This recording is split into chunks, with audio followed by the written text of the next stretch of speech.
بالحق والصلاة والسلام والتحية والإكرام على رسول الثقلين جد الحسن والحسين أبي القاسم محمد اللهم صل على محمد وعلى آله الأطيبين الأطهرين الأشرفين الأفضلين ورحمة الله على محبهم أجمعين واللعنة الدائمة على أعدائهم أعداء الله من يوم ظلمهم إلى الآن ومن الآن إلى قيام يوم الدين أما بعد فقد قال الله تبارك وتعالى في كتابه المحكم وقوله الأحسن بسم الله الرحمن الرحيم إنا أعطيناك الكوثر فصل لربك وانحر إن شانئك هو الأبتر صلوات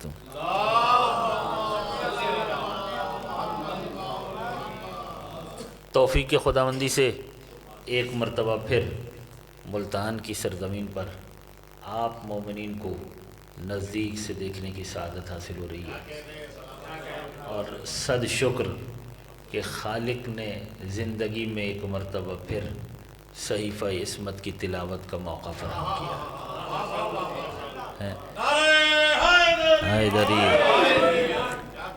خداوند عالم اس بارگاہ کو ہمیشہ قائم رکھے، اس کی رونقیں قائم رکھے۔ بہت دل خوش ہوتا ہے ہر دفعہ جب آتا ہوں، ایک جدت اور کام کافی آگے بڑھ چکا ہوتا ہے۔ جناب محترم ہمارے عارف اختر کاظمی صاحب، ان کے بیٹے اور ان کی پوری فیملی جس لگن دلچسپی کے ساتھ اور جس خلوص کے ساتھ، جس جذبے کے ساتھ لگے ہوئے ہیں، وہ غیب سے مدد ہوتی چلی جا رہی ہے۔ پروردگار آسانیاں دے۔ عارف اختر کاظمی صاحب نے اتنا شاندار ادارہ اور اتنی بہترین مسجد اور اتنا اچھا امام بارگاہ تو قائم کر دیا، اب اسے رونق دینا آپ مومنین کا کام ہے۔ اب اسے آباد رکھنا جو ملتان کے مومنین ہیں، یہ ان کا فریضہ ہے۔ انہوں نے تو اپنا کام کیا ہے، انہیں اس کی جزا خدا دے گا، لیکن جو مومنین مسجد اور امام بارگاہ بن جانے کے بعد اسے آباد نہیں کرتے، وہ روز قیامت پکڑے جائیں گے۔ اس لیے کہ مسجد میں اگر کوئی شخص جمعہ جماعت میں نہ آئے بغیر کسی وجہ کے، تو ظاہر ہے کہ روز قیامت اس کی مسجد شکایت کرے گی۔ اور امام بارگاہ مجلس کے لیے ہوتا، علاقے میں امام بارگاہ ہو اور مجلس ہو رہی ہو، اور اگر کوئی اس مجلس میں نہیں آتا تو امام بارگاہ کو بھی پورا شکایت کا حق ہوگا۔ تو ان کی شکایت سے ہمیں بچنا ہے، ہمیں ان سے شفاعت حاصل کرنی ہے۔ مسجد اور امام بارگاہ کی شکایت سے بچنا ہے، جس طرح مسجد و امام بارگاہ میں نہ آنے والے لوگوں کی روز قیامت مسجد اور امام بارگاہ شکایت کریں گے، اسی طرح مسجد اور امام بارگاہ میں آنے والوں کی یہ شفاعت کریں گے۔ ٹھیک ہے نا؟ سلامت رہیے۔ چونکہ جمعہ ثانی ہے، یہ دن ہیں سیدہ کے، طیبہ کے، طاہرہ کے، بطول کے، عذرا کے، خیر النساء کے، سیدۃ النساء کے، صدیقۃ الکبریٰ کے، ولیۃ الکبریٰ کے، معصومہ عالم کے، شہزادی کونین کے، بنت رسول ثقلین کے، مادر حسنین کے۔ یہ ایام اس بی بی کے ہیں، اور ہمیں اس بی بی کے ذکر کی سعادت حاصل ہو رہی ہے کہ جس کا پہلا ذاکر ہی خدا ہے۔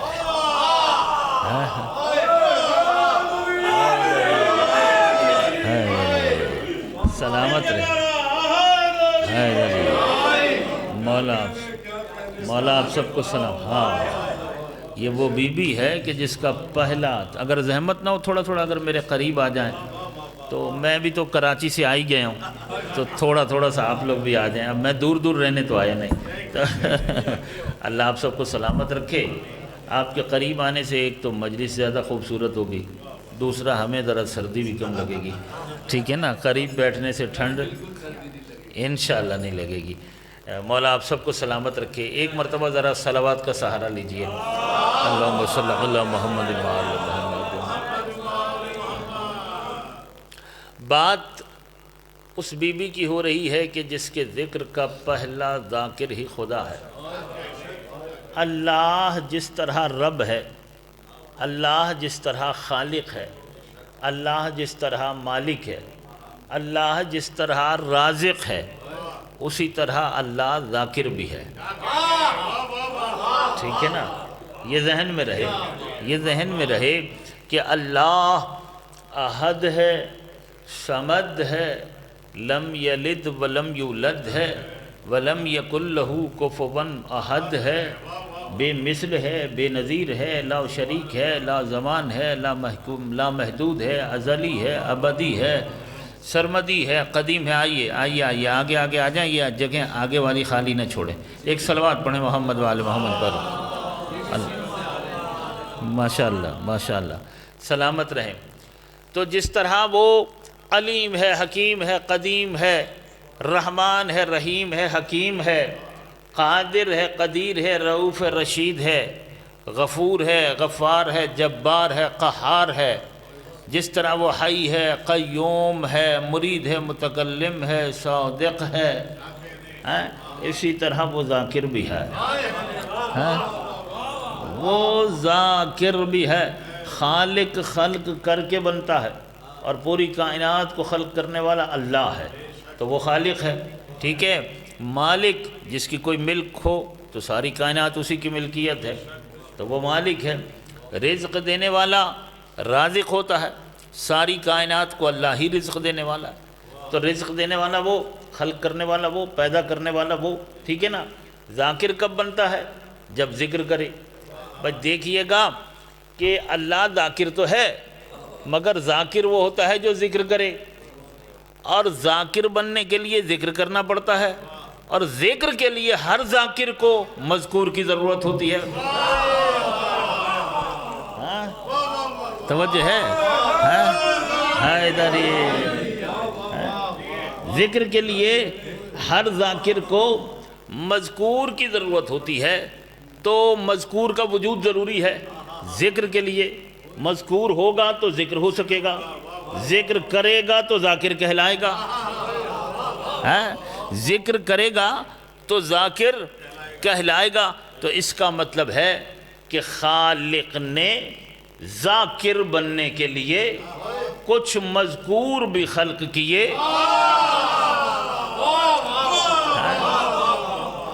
جب ان کا ذکر کیا تو ذاکر کہلایا۔ اب جن کا ذکر اللہ کرے اور اللہ ان کا ذاکر ہو جائے، لیکن یاد رکھیے گا کہ آل محمد کا ذکر ایسی عبادت ہے کہ اللہ ذات میں بھی یکتا ہے اور صفات میں بھی یکتا ہے۔ اللہ کی ذات اور صفات میں اس کا کوئی بھی شریک نہیں، وہ بے مثل ہے، بے نظیر ہے، لا شریک، لا زمان، لا مکان ہے۔ تمام مخلوقات، تمام موجودات، کل کی کل کائنات کا تنہا ایک اکیلا اللہ ہی خالق ہے، وہی مالک ہے، وہی رازق ہے، وہی معبود ہے، وہی مسجود ہے۔ تو عبادت کے لائق اللہ کے علاوہ کوئی نہیں۔ سجدے خدا کے لیے ہیں، بندگی خدا کے لیے ہے۔ بندگی، عبادت، سجدے صرف اللہ کے لیے ہیں، تو وہ معبود ہونے میں لا شریک، مسجود ہونے میں لا شریک، وہ خالق ہونے میں لا شریک، وہ مالک ہونے میں لا شریک، وہ رازق ہونے میں لا شریک۔ نہیں معلوم کہ آل محمد کے ذکر سے اسے کیا عشق ہے کہ لا شریک ہونے کے باوجود ان کے ذکر میں مخلوق کے ساتھ شریک ہو جاتا ہے۔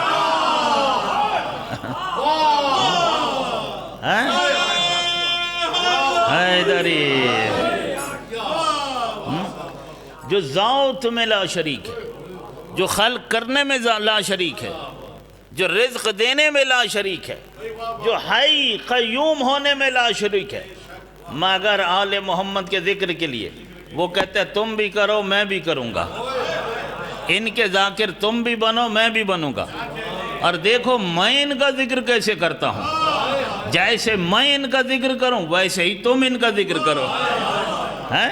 جیسے ان کا ذکر میں کرتا ہوں تو اللہ نے ان کا ذکر کر کے ان کے ذکر کی سنت قائم کی، جسے سنت الہیہ کہا جاتا ہے۔ تو محمد و آل محمد علیہ السلام کا ذکر کرنا اللہ کی سنت ہے۔ کس کی سنت ہے؟ اللہ کی سنت ہے ان کا ذکر کرنا، اور یہ بہت بڑی عبادت ہے۔ اور اللہ نے ان کی جب ان کا ذکر کیا ہے، ان کا ذکر اپنے قرآن میں بھی کیا، احادیث قدسیہ میں بھی کیا، ٹھیک ہے نا۔ اس مالک نے اپنی زبان احدیت سے ان کا ذکر کیا، اپنی زبان صمدیت سے ان کا ذکر کیا، اپنی زبان ازلیت سے ان کا ذکر کیا، اپنی زبان قدرت سے ان کا ذکر کیا، اپنی زبان خالقیت سے ان کا ذکر کیا، اپنی زبان مالکیت سے ان کا ذکر کیا، اپنی زبان ربوبیت سے ان کا ذکر کیا، زبان معبودیت سے ان کا ذکر کیا، زبان مسجودیت سے ان کا ذکر کیا، کیونکہ وہ اللہ ہے، خالق ہے، مالک ہے، رازق ہے، رب ہے، رحمان، رحیم، کریم، معبود، مسجود ہے۔ اس پروردگار نے زبان احدیت سے، زبان صمدیت سے ان کا ذکر کیا۔ جب ان کا ذکر کیا تو پہلے خالق نے ان کی عظمت کو بیان کیا، پہلے اللہ نے ان کی فضیلت کو بیان کیا، پہلے اللہ نے ان کی شان کو بیان کیا، پہلے اللہ نے ان کے مقام کو بیان کیا، ان کی منزلت کو بیان کیا، ان کی رفعت کو بیان کیا، ان کے شرف کو بیان کیا۔ انہیں پہچانو یہ کس بلندی پر ہیں، کس عظمت پر ہیں، کس رفعت پر فائز ہیں، شرف کے کون کون سے تاج ہیں جو ان کے سروں پہ سجے ہوئے ہیں، شرف کے۔ بہت شکریہ۔ سرزمین ملتان کا بہترین گوہر شاعر آل عمران جناب سید نوازش زیدی الواسطی، ظاہر ہے کہ اب تو الحمدللہ اہلیان کراچی بھی ان کے وجود سے استفادہ اٹھا رہے ہیں۔ تو ملتان میں عارف اختر کاظمی صاحب اور نوازش زیدی صاحب جیسے دو بندے بھی ہوں تو سمجھیں 2 لاکھ کا مجمع۔ کتنا ہو گیا مجمع؟ 2 لاکھ کا مجمع۔ ظاہر ہے کہ الحمدللہ آپ سب پڑھے لکھے لوگ ہیں، لیکن ایک شاعر، اور ظاہر ہے کہ اس کی فکر، اس کا مطالعہ اور اس کے پیچھے بہت کچھ ہوتا ہے، تو اس چیز کا مجھے بڑا اطمینان ہے۔ اسی لیے تو میں پڑھ رہا ہوں، اور پڑھنے میں کوئی بخالت نہیں کرتا، اور ویسے بھی ہم بخالت کرتے نہیں ہیں، اس لیے کہ کنجوسوں سے ہمارا کوئی تعلق ہی نہیں ہے۔ حیدری ہمارا جو تعلق ہے، ہم سخی گھرانے سے وابستہ ہیں، کریم گھرانے سے وابستہ ہیں۔ انہوں نے اپنے در سے کرم کی بھیک دی ہے، سخاوت کی بھیک دی ہے۔ وہ تبرک میں علم بانٹتے ہیں، وہ تبرک میں معرفت بانٹتے ہیں، وہ تبرک میں بصیرت بانٹتے ہیں، وہ تبرک میں حکمت بانٹتے ہیں، وہ تبرک میں جرت بانٹتے ہیں، وہ تبرک میں جذبہ جہاد بانٹتے ہیں، وہ تبرک میں حیوان کو انسان بناتے ہیں۔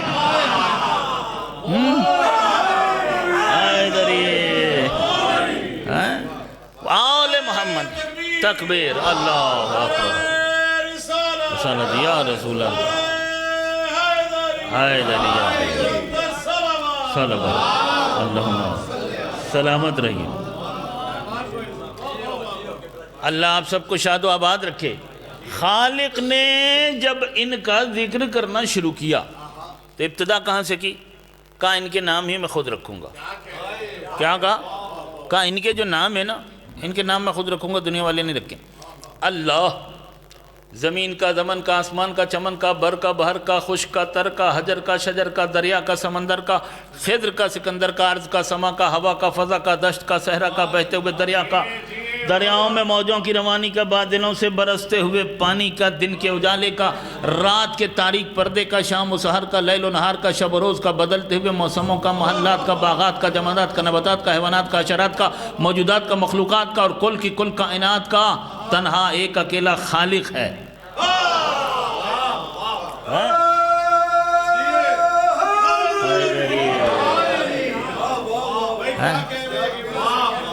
صحراؤں کے ذروں کا، دریاؤں کے قطروں کا، درختوں کے پتوں کا، فلک کے ستاروں کا، ہواؤں فضاؤں خلاؤں کا، اللہ خالق ہے، تنہا ایک اکیلا وہی خالق ہے۔ انسانوں کا بھی وہی خالق ہے۔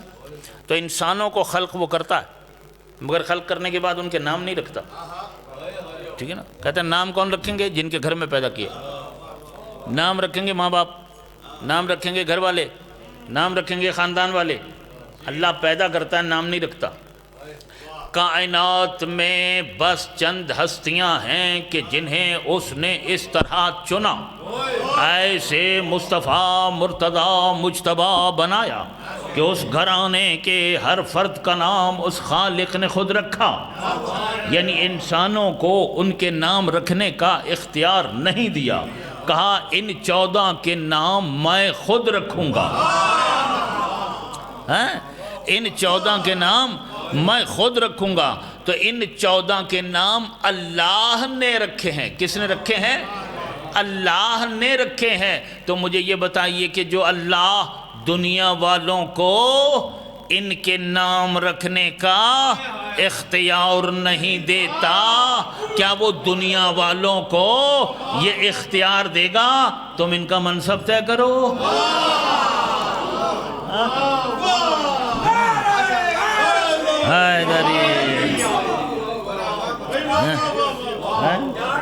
جو اللہ دنیا والوں کو یہ اختیار نہیں دیتا کہ تم ان کا نام رکھ سکو، تم نام بھی نہیں رکھ سکتے ہو، ٹھیک ہے نا، نام رکھ نہیں سکتے ہو، ان کا نام بھی ہم رکھیں گے، تو دنیا والے اس قابل کہاں سے آ گئے کہ وہ ان کا منصب طے کریں؟ پھر کہا ان کے نام میں باہر سے نہیں لوں گا، کہا ان کے ناموں کو میں اپنے ناموں میں سے نکالوں گا۔ اس نے ان کے ناموں کو، میرا پڑھا لکھا مجمع، اس اللہ نے ان کے ناموں کو اپنے ناموں میں سے نکالا ہے۔ وہ محمود ہے، اس نے ان میں سے کسی کو محمد بنایا۔ وہ اعلیٰ ہے، اس نے ان میں سے کسی کو علی بنایا۔ وہ فاطر السماوات والارض ہے، اس نے ان میں سے کسی کو فاطمہ بنایا۔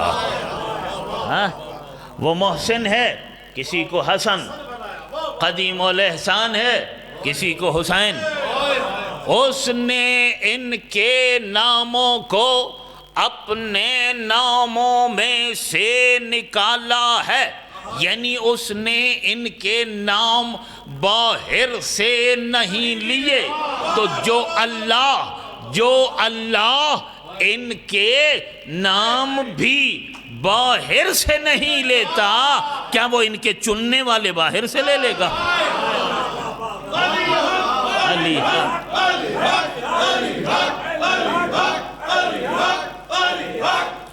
دونوں ہاتھ بلند کر کے حیدری سلامت رہی۔ ہاں تو کیا وہ اللہ، اس نے ان کے نام بھی باہر سے نہیں لیے، اس نے ان کے ناموں کو اپنے ناموں میں سے، اس نے ان کے نور کو اپنے نور میں سے نکالا۔ ان کا نور اس کے نور سے نکلا، ان کے نام اس کے ناموں میں سے نکلے ہیں۔ کچھ سمجھ میں آ رہا ہے یہ کون ہے؟ کچھ سمجھ میں آ رہا ہے یہ کون ہے؟ تو دنیا والے کیا جانے کہ یہ کون ہے؟ دنیا والے انہیں نہیں جان سکتے، دنیا والے انہیں نہیں سمجھ سکتے، دنیا والوں کے بس میں ہی نہیں ہے، ٹھیک ہے نا۔ دنیا والوں کی عقل جہاں پر ختم ہوتی ہے، وہاں سے ان کے فضائل شروع ہوتے ہیں۔ دنیا والوں کے بس میں نہیں ہے ان کے نام۔ اچھا پھر نام بہت رکھے، دیکھیں نا مصطفیٰ کے نام کتنے رکھے۔ مصطفیٰ اللہ کا حبیب ہے، نام کتنے اللہ کی طرف سے؟ کبھی احمد کہا، کبھی محمد کہا، کبھی مجتبیٰ کہا، کبھی مصطفیٰ کہا، کبھی مزمل، کبھی مدثر، کبھی بشیر، کبھی نذیر، کبھی سراج منیر، کبھی طٰہٰ، کبھی یاسین، کبھی رحمت للعالمین، کبھی سید المرسلین۔ کتنے نام دے دیے؟ تو کسی کی پہچان کے لیے ایک نام کافی ہوتا، لیکن اللہ نے اپنے مصطفیٰ کے لیے ناموں کی لائن لگا دے۔ پھر علی کے لیے علی، حیدر، صفدر، غضنفر، یہ سارے نام میرے مولا کے ہیں، یہ سارے نام میرے مولا کے۔ امیر المؤمنین، امام المتقین، یعصوب الدین، ابو تراب، ابو الحسنین، مولود کعبہ، زوج بطول، نفس رسول،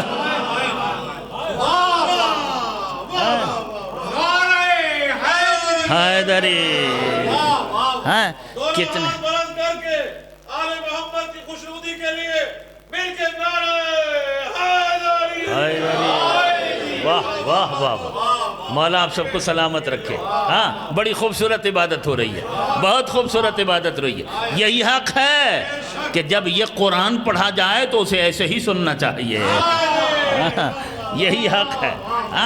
یہ قرآن ناطق ہے, یہ قرآن ناطق ہے, ایسے ہی سننا چاہیے. ٹھیک ہے نا. قرآن صامت کی تلاوت خاموشی سے سنی جاتی ہے, خاموش قرآن کی تلاوت خاموشی سے سنی جاتی ہے, اور بولتے ہوئے قرآن کی تلاوت بول کے سنی جاتی ہے. حیدر حیدر.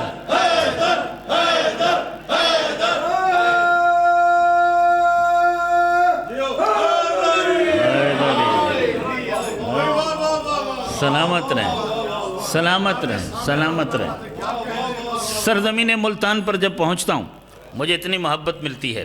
ہمارے بھائی محترم انتہائی میرے دل کے قریب عارف اختر کاظمی صاحب, ان کے خانوادہ سے, نوازش زیدی صاحب سے مجھے اتنی محبت ملتی ہے, میری ساری تھکاوٹیں اتر جاتی ہیں, میں جوان ہو جاتا ہوں. میں سیدہ کی مجالس کو شاید تقریباً 40 دن سے پڑھ رہا ہوں مسلسل, اور پورے پاکستان میں سفر کرتے ہوئے شہر بشہر. نوازش بھائی کو معلوم ہے کہ کراچی سے سندھ اور پھر پنجاب, میں کتنے شہروں سے, اور ایک دن میں 3 مجالس.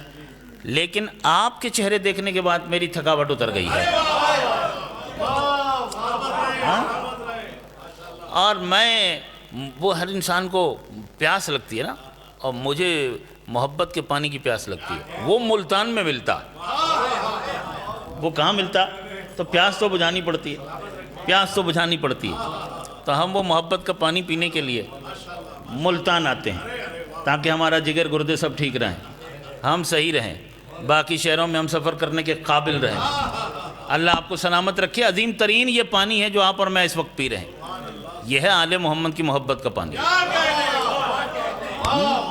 یہ صحت بخش پانی ہے, یہ شفا بخش پانی ہے, صحت افزا پانی ہے, بیماریوں کا علاج ہے اس پانی میں. جو آل محمد کی محبت کا پانی ہے نا, اس میں اللہ نے بیماریوں کا علاج رکھا ہے. اس سے لا علاج مریض بھی ٹھیک ہو جاتے ہیں. لا علاج مریض بھی آل محمد کی محبت کے پانی سے ٹھیک ہوتے ہیں. ذرا کسی بڑے سے بڑے بیمار کو ایک دو گھونٹ اس کے حلق سے نیچے اتاریں تو صحیح, پھر دیکھیں کہ کیسے شفا ملتی ہے. عزیزان, اللہ نے نام رکھے, اور نام ایک نہیں رکھا, کتنے سارے رکھ دیے. بات پہنچی سیدہ تک تو نام ایک نہیں رکھا, کتنے رکھ دیے. بحال الانوار میں چھٹے امام فرماتے ہیں, امام جعفر صادق علیہ السلام,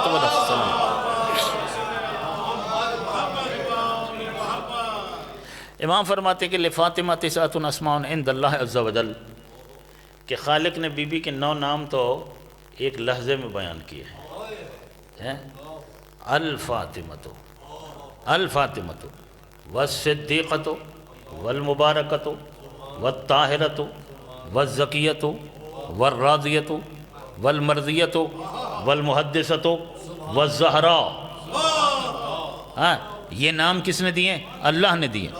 بی بی کے یہ اتنے سارے نام کس کی طرف سے ہیں؟ اللہ کی طرف سے. تو نام تو کسی کی پہچان کے لیے ایک کافی ہوتا ہے.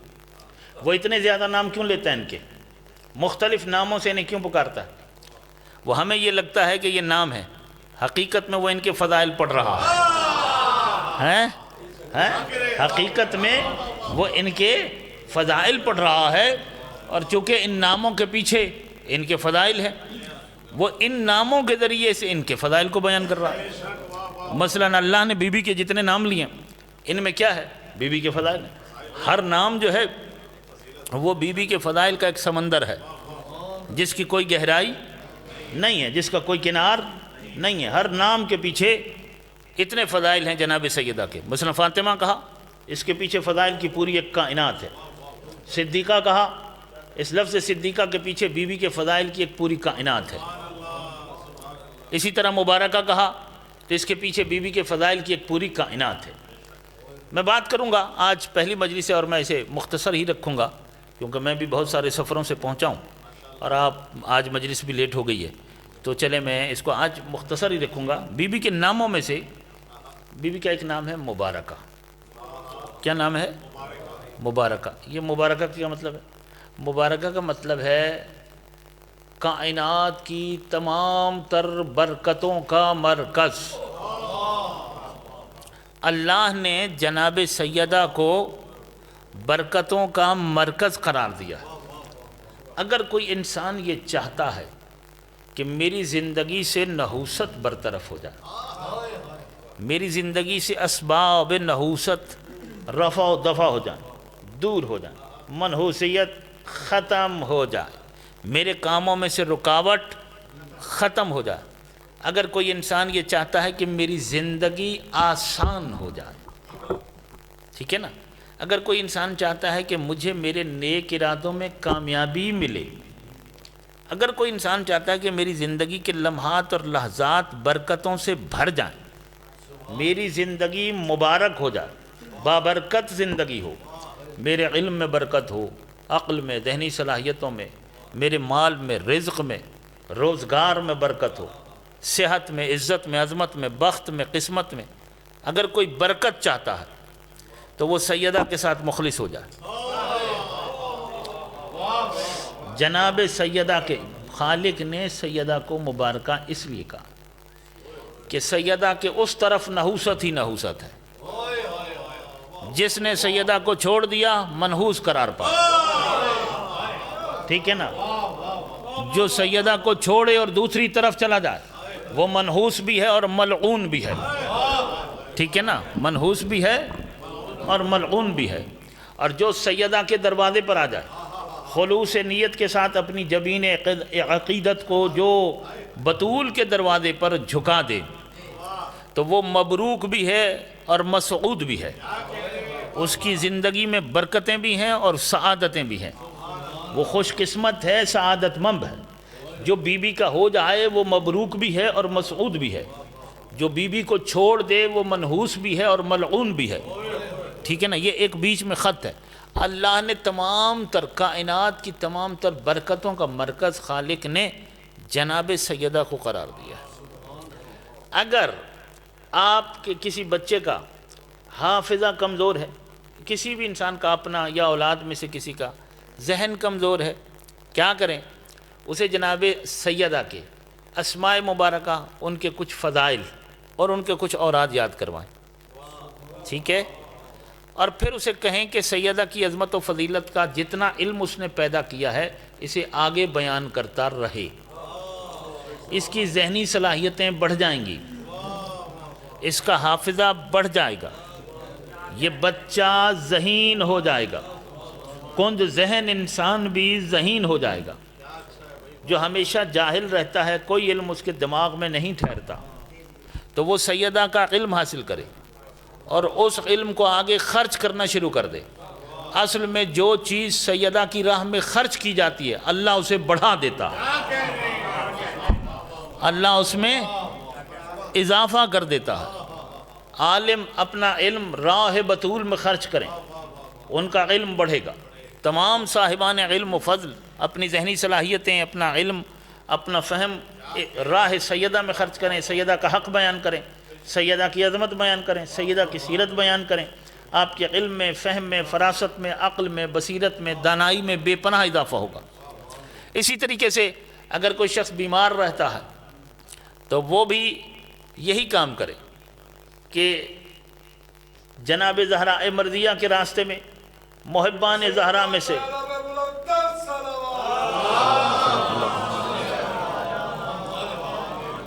محبان سیدہ میں سے، شیعان بطول میں سے، عزاداران زہرا میں سے اگر کوئی مومن یا مومنہ بیمار ہیں اسے صحتیاب کرنے کے لیے اپنا پیسہ خرچ کریں، یا پیسہ نہیں لگا سکتے تو اس کی تیمارداری یا خدمت میں اپنا وقت صرف کریں، تو اللہ اس کے بدلے میں آپ کو صحت مند رکھے گا، آپ کی بیماریاں ٹھیک کر دے گا.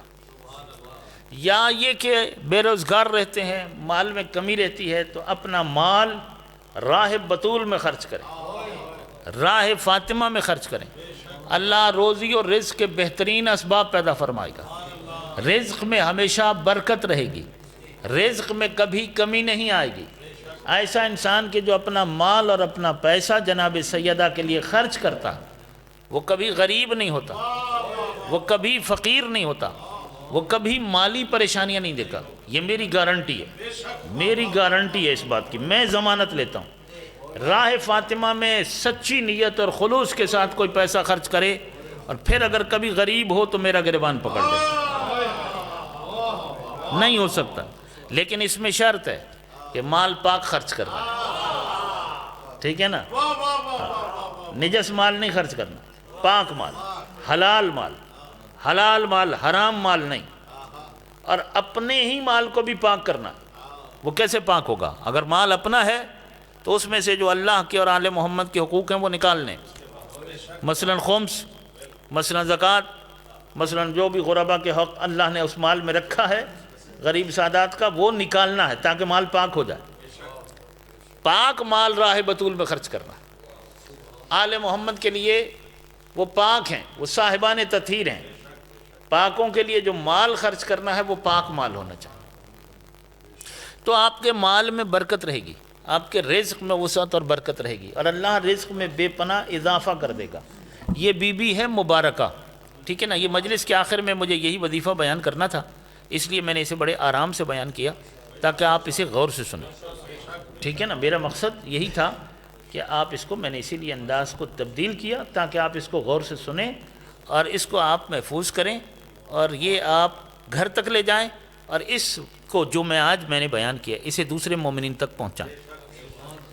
اس چیز کو سیدہ کے ساتھ مخلص رہنا ہے، سیدہ کے ساتھ، یعنی آل محمد سے محبت لالچ میں نہیں کرنے کی، بے اولاد ہوں اولاد مل جائے، بے روزگار ہوں فقیر ہوں پیسہ مل جائے، بیمار ہوں صحت مل جائے، یعنی محبت تو کر بیٹھے ہیں مگر ہر وقت مانگتے ہی رہتے ہیں، یہ مطلبی محبت، یہ نہیں کرنی، ہاں مطلب ہی نہیں۔ آل محمد کے ساتھ خالص ہونا، آل محمد کے ساتھ مخلص ہونا، پھر آپ کو آپ کی نیت کی جزا ملتی رہے گی، ٹھیک ہے نا؟ بہترین نیت جو ہے اخلاص، بے لوث، کہ ان کے لیے جان مال سب کچھ قربان کرنا ہے۔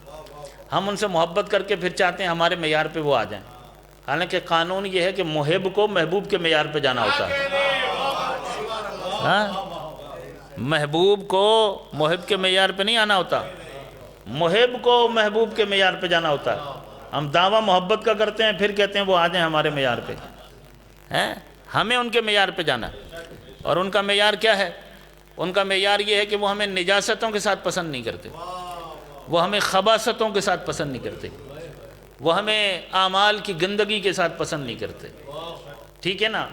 وہ بندگی پروردگار کے ساتھ پسند کرتے ہیں، وہ عبادت الہیہ کے ساتھ پسند کرتے ہیں، وہ سجدوں کے ساتھ پسند کرتے ہیں، وہ اپنے محب کو متقی دیکھنا چاہتے ہیں، وہ جھوٹے آدمی کو پسند نہیں کرتے، اگر ان کا محب ہے تو اسے سچا ہونا چاہیے، وہ بخیل اور کنجوس کو پسند نہیں کرتے، اگر ان کا محب ہے تو اسے سخی ہونا چاہیے، وہ سنگ دل کو پسند نہیں کرتے، اگر ان کا محب ہے تو رحم دل ہونا چاہیے، وہ شریر کو پسند نہیں کرتے، اگر ان کا محب ہے تو شریف ہونا چاہیے، ٹھیک ہے نا؟ آل محمد کے محب کو کیا ہونا چاہیے؟ یہ ہم سے اہل بیت کی محبت کا تقاضا ہے کہ ہمارے پاس شرافت ہو، سچائی ہو، تقوی ہو، للہیت ہو، خلوص ہو، یعنی 1000 لاکھ 2 لاکھ لوگوں میں بھی آل محمد کا محب کھڑا ہو نا تو اپنے تقوی کی وجہ سے اور کردار کی پاکیزگی کی وجہ سے پہچانا جائے کہ یہ علی والا ہے، حیدری۔ چور وہ بنے جن کے بڑے چور، شریر وہ بنے جن کے بڑے شریر، بخیل وہ بنے جن کے بڑے بخیل، لعین وہ بنے جن کے بڑے لعین۔ ہم تو پاکوں کو ماننے والے ہیں، جن کے در پر ہم جھکے ہیں ان کے دروازے سے شرافت ملتی ہے، سچائی ملتی ہے، شرم و حیا ملتا ہے، غیرت ملتی ہے، عدالت ملتی ہے، صداقت ملتی ہے، تو آل محمد کا محب کردار سے پہچانا جاتا ہے۔ بلند ترین صلوات بھیجیے محمد وآل محمد۔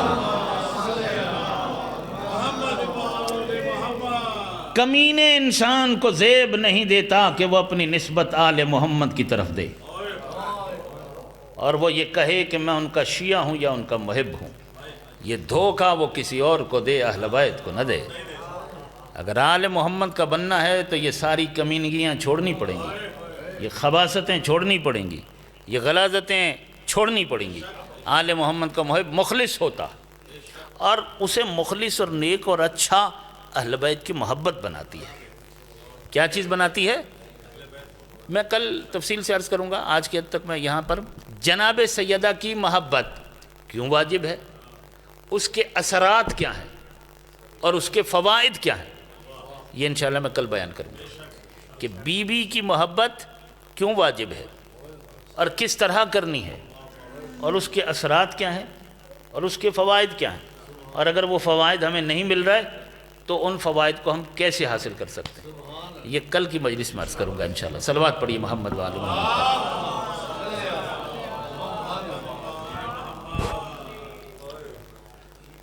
عزاداران مخدومہ کائنات، بس 2 جملے مصائب کے آج کی حد تک۔ عظمت تو آپ نے سنی نا کہ کتنی عظمت ہے اس بی بی کی، کتنی فضیلت ہے اس بی بی کی۔ اب مصیبت تو کائنات کی سب سے بڑی مظلومہ ہے یہ بی بی، کائنات کی، حضرت آدم علیہ السلام سے لے کر آج تک جتنے مظلومین گزر چکے ہیں ان میں سب سے بڑی مظلومہ دختر رسول ہیں۔ اگرچہ ارباب مقاتل نے لکھا کہ کائنات میں سب سے بڑے مظلوم حسین اور زینب ہیں، ہمارے بزرگ علماء تحقیق کرتے ہیں اور اس نتیجے پر پہنچتے ہیں کہ ہاں کائنات کے باقی سب مظلومین سے زیادہ بڑے مظلوم حسین اور زینب ہیں، مگر ان دونوں سے بھی بڑی مظلومہ ان کی ماں فاطمہ زہرا ہے۔ سیدہ حسین اور زینب سے بھی زیادہ مظلومہ ہے، اور وہ ان کے مرثیے سے پتہ چلتا ہے کہ ایسا مرثیہ اور کسی نے نہیں پڑھا، یہ مرثیہ صرف دختر رسول نے پڑھا ہے۔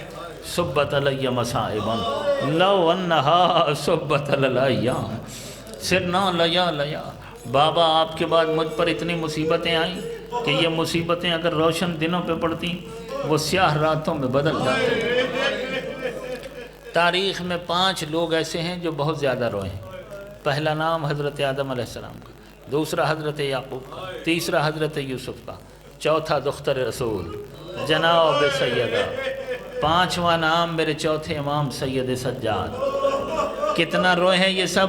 اجرکم علی اللہ۔ تاریخ کہتی ہے کہ آدم 300 سال روئے فراق جنت فراق حوا میں، اتنے زیادہ روئے کہ حضرت آدم علیہ السلام کی آنکھوں کے آنسوؤں کا پانی ان کے رخساروں پر گرتا تھا۔ 300 سال وہ پانی گرتا رہا، رخساروں پہ نالیاں بن گئیں، یہ پانی وہاں رک جاتا تھا، پرندے یہاں بیٹھ کر اپنی پیاس بجھا لیتے تھے۔ اتنا روئے ہیں حضرت آدم۔ اور یعقوب اور یوسف کتنا روئے؟ بعض روایات کے مطابق 40 برس تک، اور قرآن تو کہتا ہے اتنا روئے کہ حضرت یعقوب کی آنکھیں چلی گئیں، ٹھیک ہے نا، ان کی آنکھیں سفید ہو گئیں، اتنا لمبا عرصہ روئے۔ اب سید سجاد کتنا روئے؟ کربلا کے بعد 35 برس، اپنی زندگی کی آخری سانس تک میرے چوتھے امام روتے رہے، کربلا پر، شام غریباں کے جلے ہوئے خیموں پر، پھوپھیوں کی لٹی ہوئی رداؤں پر، کوفے کے بازار پر، شام کے بازار پر، یزید کے دربار پر، ان تمام مقامات پر جو آل محمد پہ مصائب آئے، اس پر سید سجاد 35 برس تک سرخ آنسوؤں کے ساتھ روتے رہے۔ اب پوچھئے تاریخ سے کہ دختر رسول کتنا عرصہ روئیں، تو تاریخ کہتی ہے کہ اپنے بابا کے بعد اس دنیا میں صرف 75 برس رہی ہے، 75 دن رہی ہے۔ اب 75 دن یا 95 دن رونے والی کا نام ان کی فہرست میں کیسے آ گیا؟ جو 300 سال روئے یا جو 40 سال روئے یا جو 35 برس تک روئے، ان کی فہرست میں بطول کا نام آیا، حالانکہ صرف 75 دن روئی ہے۔ عزادارو، رونے کو تو صرف 75 دن روئی ہے، مگر اس طرح نہ آدم روئے، نہ یعقوب روئے، نہ یوسف روئے، حتیٰ کہ سید سجاد بھی اس طرح نہیں روئے جس طرح دختر رسول روئی ہے۔ عزادارو، کائنات کے رسول کی اکلوتی بیٹی، بابا دنیا سے جاتے ہیں، اکلوتی بیٹی باپ کی میت کے ساتھ لپٹی ہوئی ہے۔ دنیا کا دستور ہے نا، غریب باپ بھی مر جائے تو کوئی فاتحہ پڑھنے، کوئی تعزیت کرنے تو آتا ہے۔ ارے عام باپ نہیں، سلطان انبیاء دنیا سے گئے اور سیدۃ النساء یتیم ہوئیں۔ اے کاش کوئی آتا اور آ کر کہتا کہ بطول آپ کے بابا کا بڑا دکھ ہے۔ آخری جملہ ازادارو کلمہ پڑھنے والوں میں سے کوئی نہیں آیا، بلکہ بعد پیغمبر جب سورج شام کا غروب ہوتا تھا تو پوچھتی تھی یا علی آج کتنے دن گزر گئے میرے بابا کو دنیا سے گئے ہوئے؟ میرے مولا کہتے اتنے دن گزر گئے۔ پھر فرماتی کیا ان کلمہ پڑھنے والوں کو پتہ نہیں چلا فاطمہ یتیم ہو گئی ہے، کوئی میرا دکھ بانٹنے نہیں آیا۔ الا لعنت اللہ علی القوم الظالمین وسیعلم الذین ظلموا ای منقلب ینقلبون۔ بار الہ محمد و آل محمد علیہ السلام کا واسطہ میرے اللہ اس مجلس کو قبول فرما۔ میرے مالک بانیان کا یہ فرش ادا بچھانا قبول فرما، بانیان کو جزائے جزیل اجر کثیر عطا فرما، مال رزق میں وسعت برکت عطا فرما۔ مجلس سننے کے لیے جہاں جہاں سے مومنین آئے، ہر قدم جو مجلس کے لیے اٹھایا، ہر لمحہ جو فرش ادا پر گزارا، میرے مالک اس کے بعد جزائے جزیل اور اجر کثیر عطا فرما۔ میرے اللہ جتنے ہاتھ تیری بارگاہ میں بلند ہیں، معصومہ کی بارگاہ ہے اور معصومہ کا ذکر ہے، کوئی خالی واپس نہ جائے۔ سب کی نیک دلی مرادیں پوری فرما، پریشانیاں دور فرما، مشکلیں آسان فرما۔ ہم پڑھنے والوں کی نوکری کو قبول فرما، سننے والوں کا سننا قبول فرما۔ میرے اللہ فلسطین، لبنان، شام، یمن، پرا چنار کے مظلومین کی مدد فرما، مقامات مقدسہ کی حفاظت فرما، ثانیہ زہرا کے حرم کی حفاظت فرما، آل محمد کے چاہنے والوں کی حفاظت فرما۔ پاکستان کو استحکام دے، اس ملک پر نیک اور صالح حکمران دے، ہمارے ملک کی پریشانیاں دور فرما۔ میرے مالک میرے اللہ اس وقت مجھے نہیں معلوم کہ کس کی کیا دعا ہے، جس کی جو بھی حاجت ہے پوری فرما، جس کی جو بھی مشکل ہے اس کو آسان فرما، اور جلد از جلد اپنی آخری حجت کا ظہور فرما، اور ان کے ظہور کے وقت ہمیں ان کے اعوان و انصار میں شامل فرما۔ اس مجلس اور دعاؤں کی قبولیت کے لیے با آواز بلند صلوات۔